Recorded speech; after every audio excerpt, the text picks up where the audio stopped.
এটা প্রশ্ন করতে পারো পাহাড় না? হচ্ছে পাথরের, দুইটা বালির না? হ্যাঁ, এই দুইটা বালি। পাহাড়টা হচ্ছে বালির পাথর। কেন বালির হলো? কারণ এখানে ফেরেশতা নামছিল, আল্লাহ তাআলা এই পাহাড়টাকে বালুর করে দিয়ে নরম করে দিয়েছিল। নরম করে দিচ্ছে। হ্যাঁ, যেন আজকে ফেরেশতারা সেই 1400 বছর পরেও সেই পাহাড় সেরকমই আছে, বালুর পাহাড়। বালুর পাহাড়। এবং এখন আমরা জাবালে সবাই- মালাইকা, কারণ আমরা জানি ফেরেশতারা হচ্ছে নূরের তৈরি। ওই দিন দুইটা এলিয়ন উপরে উঠছে, ওই যে সাদা সাদা দেখা যায়। ও দুইটা এলিয়েন উঠছে। এটা তো বিকেলে আসলে অনেকে দেখছি উঠতে উপরে ওঠে এখন দৌড়ে। উঠতে দেয় না, আগে উঠতে দিত। ও এখন আর উঠতে দেয় না। ওই দিয়ে উঠছে, ছবি তোলে মনে হয়। হ্যাঁ, ওরা পলায় উঠছে ওই কোনাতে ঘুরে ঘুরে। এক সিলেকশন বালি আমাকে দেশে এই সেই পাহাড় জাবালে মালাইকা, যেখানে বদরের যুদ্ধে যুদ্ধ করার জন্য রাতে না বালি তো অনেক সাহস। 3000, মতান্তরে 5000 এবং মতান্তরে 12000ও আছে। কারণ হচ্ছে 12000 অনেকের বক্তব্য এই জন্য যে তখন যখন জানতে পারছে যে আমাদের শয়তান কাকু যে এইখানে ফেরেশতা আসতে আছে যুদ্ধ করার জন্য, তখন শয়তান কাকু তার জিন শয়তানকে পাঠাই দিছে এবং তারাও পরিমাণ অনেক বেশি ছিল। এই জন্য সেই জন্য আল্লাহ পাক এই এলিয়েনটা উঠলে কোন জায়গা দিয়ে? ওখানে ওই যে পুলিশ আছে। যে তো এলিয়েন ওদিকে নিয়ে দেখাচ্ছে দেখো। মাশাআল্লাহ মাশাআল্লাহ, আল্লাহ পাক এই জাবালে মালাইকা। বালিগুলো উঠতে বুঝে। আবার দেখ বালির মধ্যে গাছও আছে। ও আরো আছে, হুরু আছে। হাবিবি এলিভেন। হুরমা হুরমা। আল্লাহ। মাশাআল্লাহ। বালি গরম হয় না? না, এই বালি তো আমার সমুদ্র গরম। গরম হলে অন্য হইলে বয় কেমন, এটা মানে বুঝে। এই তো এই ভাই আল্লাহ রহমত এই জায়গাটা। এখন তো রোদ ওঠে না ভাই, অত রোদ উঠলে রোদ উঠছে না।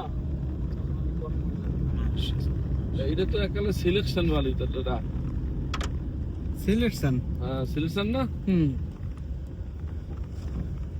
আমরা একদম জাবালে মালাইকার পদদেশে আল্লাহ পাক আসার তৌফিক দান করছে। আল্লাহ পাক এই পাহাড়কে পাথর থেকে বালুতে পরিণত করে দিছে, যাতে করে আপনার ফেরেশতারা এই পাহাড়ে অবতরণ করছে এবং আসমান থেকে তারা সরাসরি এই স্থানে নামছে, তাইমা যুদ্ধে অংশগ্রহণ করছে। আমি একটু চেষ্টা করব ওই পাহাড়ের পাদদেশে যাওয়ার, বালিটা একটু হাত দিয়ে স্পর্শ করার। একটা বিষয় হচ্ছে কি, এই যে পাশের যে পাহাড়গুলা সব হচ্ছে কি পাথরের পাহাড়, কিন্তু শুধু এই একটা পাহাড়ই আপনার আছে যেটা বালুর তৈরি। এবং আজকে 1400 বছর, 1 বছর 2 বছর বা 3 বছর না, এটা হচ্ছে 1400 বছর আপনার এই অবস্থায় এই পাহাড় বালি এইখানে আছে। এত ঝড় বাতাস, মরুভূমির ভিতরে কত বাতাস হয়, কিন্তু বিন্দুমাত্র আপনার এই বালি এইখান থেকে সরে না, এক জায়গা থেকে আরেক জায়গায় যায় না। একটা নিদর্শন আপনি যেটা স্বচক্ষে দেখবেন, যুগের পর যুগ, বছরের পর বছর, শত বছরের পরে শত বছর, আপনি সেই স্থান, ইসলাম মিথ্যা না, আল্লাহ মিথ্যা না, নাস্তিকবাদীদের জন্য এই হচ্ছে গিয়া তার একটা নিদর্শন। মাশাআল্লাহ।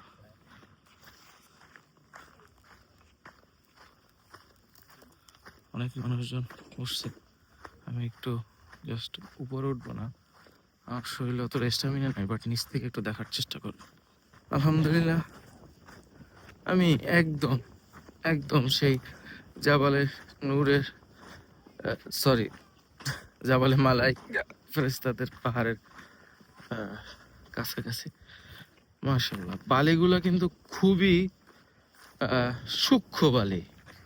আপনার মানে দূর থেকে দেখলে মনে হয়েছে যে আমাদের এলাকার সিলেকশন বালি, কিন্তু আসলে না, খুবই সূক্ষ্ম মিহি বালি, খুবই সূক্ষ্ম মিহি বালি।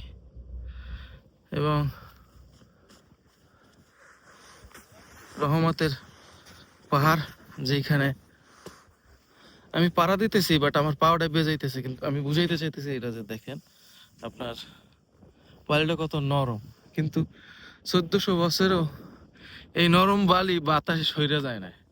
জাস্ট এই জিনিসটা মানে বলার জন্য বা দেখানোর জন্য আমি উক্ত স্থানে এসে দাঁড়াইছি। এই যে দেখেন আমার পাও সম্পূর্ণ ঢুকে যাইতেছে, কিন্তু তারপরও এখান থেকে বালি সরতেছে না।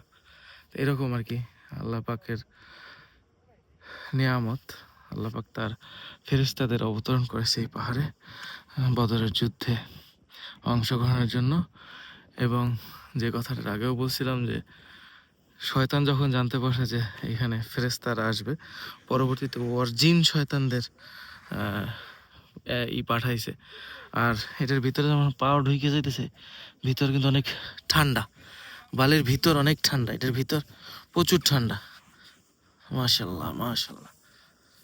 আল্লাহ পাক সকলকে এই নিয়ামতগুলো আইসা দেখার তৌফিক দান করুক, সশরীরে যেন আসতে পারেন সেই দোয়া করতেছি এই জাবালি মালাইকা থেকে। আল্লাহ পাক যাতে সকল মুসলিম বান্দাকে উক্ত পাহাড়ে আইসা অন্তত পক্ষে আল্লাহর যে একটা নিদর্শন আল্লাহ পাক যে আছে তার মুমিন বান্দাদের জন্য সেটা দেয়। আপনি যদি আল্লাহর উপর তাওয়াক্কুল করেন, আপনার আল্লাহ আপনার সাথে অবশ্যই থাকবে। আপনি যদি টাকার উপরে তাওয়াক্কুল করেন, তাহলে টাকা আপনার সাথে আল্লাহ পাক দিয়ে দেবে। এই কথাটা বললাম এই জন্য আমরা অনেকে শেষ বয়সে বলি কি যে টাকা পয়সাকে জমাই রাখতে হবে না, চিকিৎসা করা লাগবে। তো আল্লাহ পাক তখন আপনার মাইন্ডসেট একটু ওরকম করে দিবে যে চিকিৎসা করা লাগবে। আপনি যদি আল্লাহর উপর তাওয়াক্কুল করেন যে আল্লাহ পাক আমার সুস্থতা দান করবে, আল্লাহ পাক আমাকে রাখবে, তাহলে আল্লাহ পাক অবশ্যই আপনাকে সেইভাবে সেবা দান করবে এবং শান্তিতে মৃত্যু দিবে, এই পৃথিবী থেকে নিয়ে যাবে সেই জাবালে মালাইকার পদদেশ থেকে, যেখানে 3000 5000 মতান্তরে 12,000 ফেরেশতারা নাম ছিল, অবতরণ করেছিল। তো স্থান থেকে আজকের মতো বিদায়। আসসালামু আলাইকুম ওয়া রাহমাতুল্লাহ।